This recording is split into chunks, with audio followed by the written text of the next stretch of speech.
So these are the things which Article 370 is going to do. Okay, number one, um BJP is coming to power most probably because post this movie, if anyone watches this movie and comes out of the hall, they will believe that there is no other party in India, forget India, in the whole world, which can actually rule, and that is BJP. This is the way this movie has been made. A very, very intelligently well made propaganda movie, I have to say.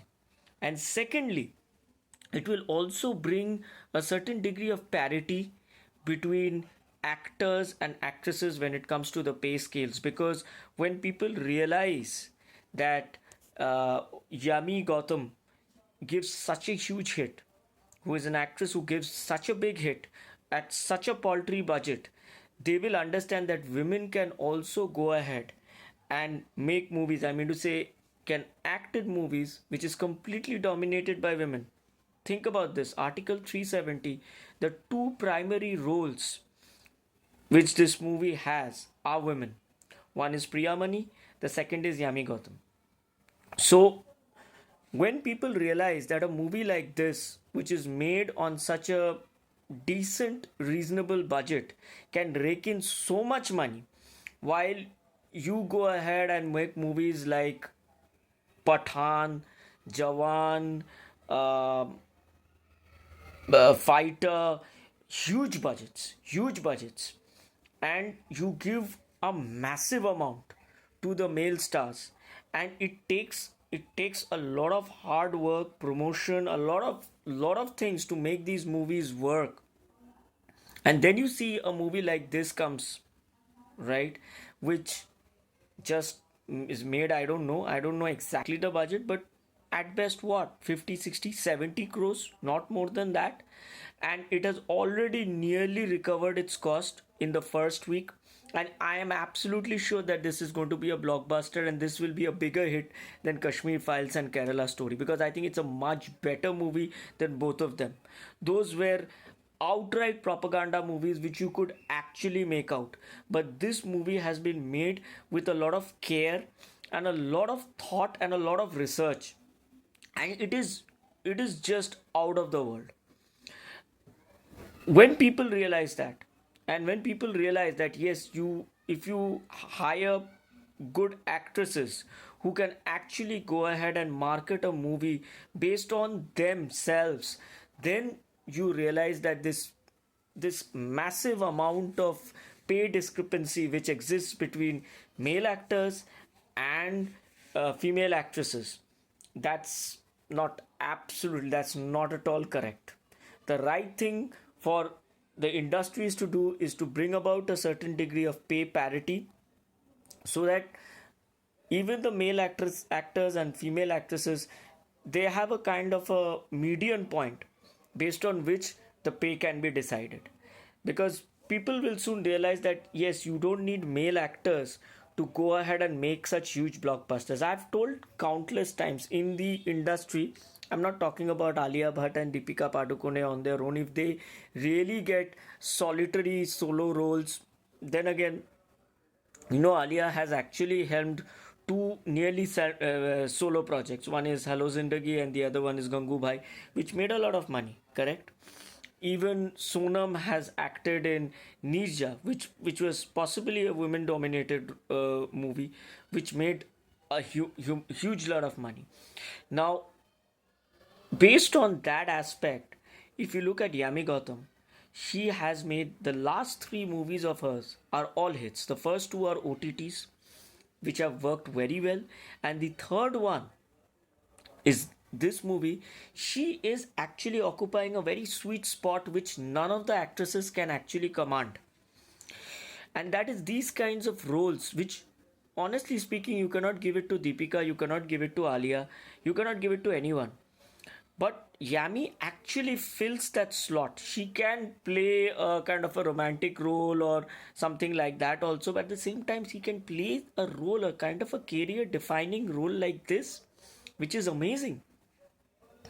And I think people will soon wake up to that fact that yes, if she can make it work at a fraction of a budget. Of course, there's no denying the fact that the movie has a great story, an excellent script, and very well made movie. I have to say, very well made movie. Even though it is a propaganda movie, still it is a propaganda movie. But still, it is probably one of the best made propaganda movies I have ever watched. So let me call us, if I call a spade, let me call a heart. Okay, I think this movie is one of the best propaganda movies I have watched. I can rewatch it again. Yes, they have mixed fact and fiction. They have mixed a lot of Batman in it. I'll tell you, there's an interrogation scene there which is clearly Batman, where Yami actually, as minor spoiler alert, she throws one of those terrorist commanders outside the window, and the person is hanging over the windowsill with the chair trapped at the windowsill. That's classic Batman, because that's the way Batman interrogates people. Okay, and the second one, the last climax sequence is a complete uh, copy of. It's like a homage to Dark Knight. When you watch it, you will understand. Taking the prison van to a location, as you know, in Dark Knight, what happens is they take Two Face. I mean to say Two Face as in Harvey Dent in the van, and Batman tries to kind of escort him while Joker kind of plays like hits the convoy. So it's something like that only in this movie also. So these two are direct homages to Batman, and it actually works. It works well with the movie. The wonderful aspect of this movie, it's very believable, and you understand the reason why they put these things into the movie, and it actually works for those sequences. So all in all, an excellent movie, and I believe primarily these are the two impacts which I feel is that if anyone watches this movie, he would probably vote for BJP, like eyes closed, after watching this movie. And secondly, of course, the pay parity point, wherein I think this movie is going to do a lot of things for women, and they will people will soon realize and acknowledge that you can actually make a huge big budget movie with a woman in a lead role, and or probably they will go for more women centric main protagonists and market the movie, realizing that yes, a subject can work with them, and they can compromise on the budget a little bit, and they will realize that you don't need a man or you don't need a male actor in order to helm the project. I'll give you a small case in point. A new movie is coming, Yodha, right? Yodha is going to be a usual Bollywood commercial movie where you're going to have a lot of fun, and you're going to watch I think it's Siddharth, right? Who will be going ahead and being this commando who kind of spoils a hijacking. Think about the budget of the movie. It must be huge, right? Compare it with Article 370, right? You have to really work hard to make a movie like Yodha work, to recover the cost of Yodha. Because of the CGI, the special effects, the everything put together, it is difficult. Now, if you're hiring three top build actors, actresses there, like you've got, but I think you've compromised maybe on Rashi Khanna. She's not that well known, but you've got Disha Patani, you've got Siddharth, and it's a huge movie where Karan Johar is producing it, and it's a massive movie. So if you compare the cost of these two movies, wherein I'm not saying the subject is the same, but wherein you are actually making an action movie, right? One is believable, one is like it's just completely inspired by true incidents, and the other one is a flaky, fun caper, right? So you might be thinking, hey, I need to recover the cost. It was really tough for a movie like Fighter, which is such an excellent movie, which is such an amazing movie, to recover the cost, right? It really had to work hard to recover the cost with a lot of promotions, with a lot of other things. Despite it, I would say Fighter is one of the best commercial action movies I have ever watched in my whole life. But think of it, such a huge movie, you had to really, it had to be pushed, it had to be like word of mouth had to be given, and then finally it has become a hit. It has become a hit. Compare that to a movie like Article 370. You had to really, like, in Fighter, by the second week or so, you were saying, is this movie going to go down? People were jittery because they saw the weekend was good, then it fell, then it got up. It was something like that, right? But for Article 370, it's already a hit. Over the weekend, the numbers are so big. It's already a hit. If you look at Book My Show, you will see last 24 hours more tickets have been sold for Article 370 rather than Dune, which is the most Dune 2, which is one of the most happening movies right now. It just goes to show the interest of people, how people are buying tickets, want to watch this movie, want to rewatch this movie, and they are going to the hall to watch this movie. And you don't have any male actor in the lead.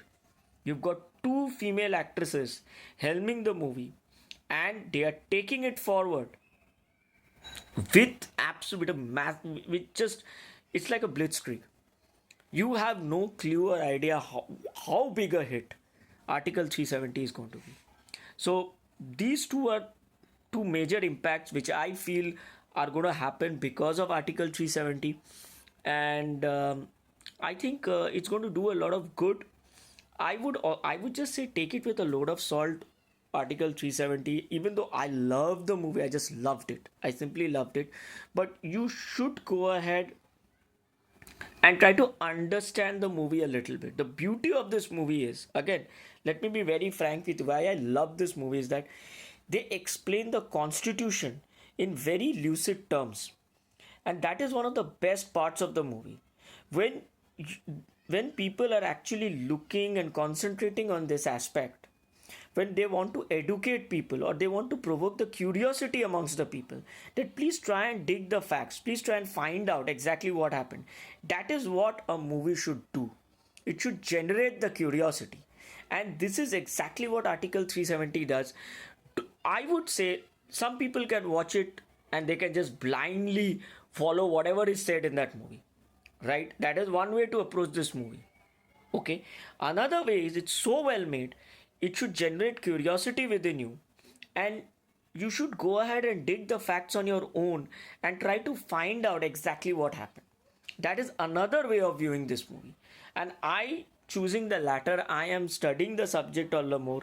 It has generated a lot of curiosity on my part on Article 370, the sub clauses, the constitutional aspects, the history, and that is what a good movie does. It gives you provides you with a message, and it generates that curiosity. And as an Indian, you should know exactly what has happened in your country. You should know that freedom of at midnight, how it happened, and what was the impact, what were the implications, what were the repercussions, and how India was formed. The more you understand the history of India, the more you will be able to act like responsible citizens. So Article 370 again does that. Yes, it is a propaganda movie because there are a lot of things which are shown which are so very pro BJP that you do understand that. But despite that aspect, still it is a fine movie, and you shouldn't miss it at any cost. Because of the fact, again, the facts are quite yes, there is a little bit of a mixture between fact and fiction, with the narrative as in kind of the juxtaposition of certain events. This happens, okay, but at the same time, it has not been done in a very blunt, vulgar manner. They have done it with a certain degree of finesse, and that should be appreciated. So I would say yes, please go ahead and watch Article 370. I again told you what is the impact of Article 370.